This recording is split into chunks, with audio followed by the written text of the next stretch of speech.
네, 미국 대선에서 도널드 트럼프 전 대통령이 압도적인 승리를 거두며 백악관 재입성을 확정지었습니다. 트럼프 전 대통령은 일찌감치 승리 선언을 했고 카멀라 해리스 부통령도 패배를 인정했습니다. 네, 보도국 연결해서 자세한 소식 들어보겠습니다. 한미희 기자 전해주시죠. 네, 트럼프 전 대통령은 대선 다음 날인 현지 시간 6일 새벽 일찌감치 승리 선언을 했습니다. 민주당 후보였던 해리스 부통령은 이날 오전 트럼프 당선인에게 전화를 걸어 축하 인사를 했습니다. 오후에는 지지자들이 모여있던 모교 하워드대에서 승복 연설을 했는데요. 해리스 부통령은 원했던 결과는 아니지만 받아들여야 한다며 평화적인 권력 이양에 참여할 것이라고 말했습니다. 직접 들어보겠습니다. But we must accept the results of this election. Earlier today, I spoke with President-elect Trump and congratulated him on his victory. I also told him that we will help him and his team with their transition, and that we will engage in a peaceful transfer of power. 해리스 부통령은 결과에 승복하는 것이 민주주의의 원칙이라며 대중의 신뢰를 원하는 사람은 누구나 민주주의를 존중해야 한다고 강조했습니다. 그러면서도 자유와 기회, 존엄과 이상을 위한 싸움을 멈추지 않을 것이라고 강조했습니다.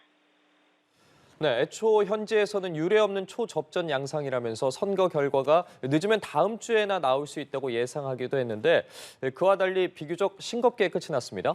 그렇습니다. 선거 당일 자정 무렵부터 트럼프 전 대통령의 승리 가능성이 크다는 보도가 나오기 시작했고 트럼프 전 대통령은 이튿날인 6일 새벽 2시 30분쯤 승리 선언 연설을 했습니다. 트럼프 전 대통령조차 선거일 밤에 최종 결과가 나올 거라고는 기대하지 않았다고 측근은 전하기도 했는데요. 지난 대선에서 조 바이든 대통령은 나흘 만에야 승리 선언을 할 수 있었던 데 비하면 트럼프는 손쉽게 승리를 거머쥔 셈입니다. 이처럼 빠르게 결과가 나온 건 7개 경합주의 지지가 일제히 트럼프 전 대통령에게 쏠렸기 때문인데요.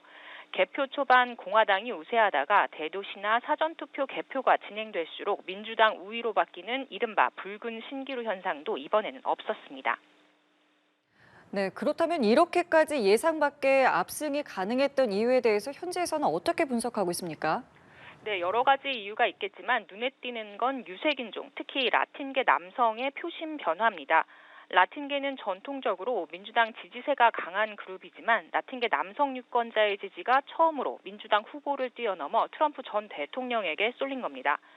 CNN의 출구조사 결과를 보면 트럼프 전 대통령은 라틴계 남성 유권자 그룹에서 해리스 부통령보다 10%포인트 더 높은 54%의 지지를 받았습니다.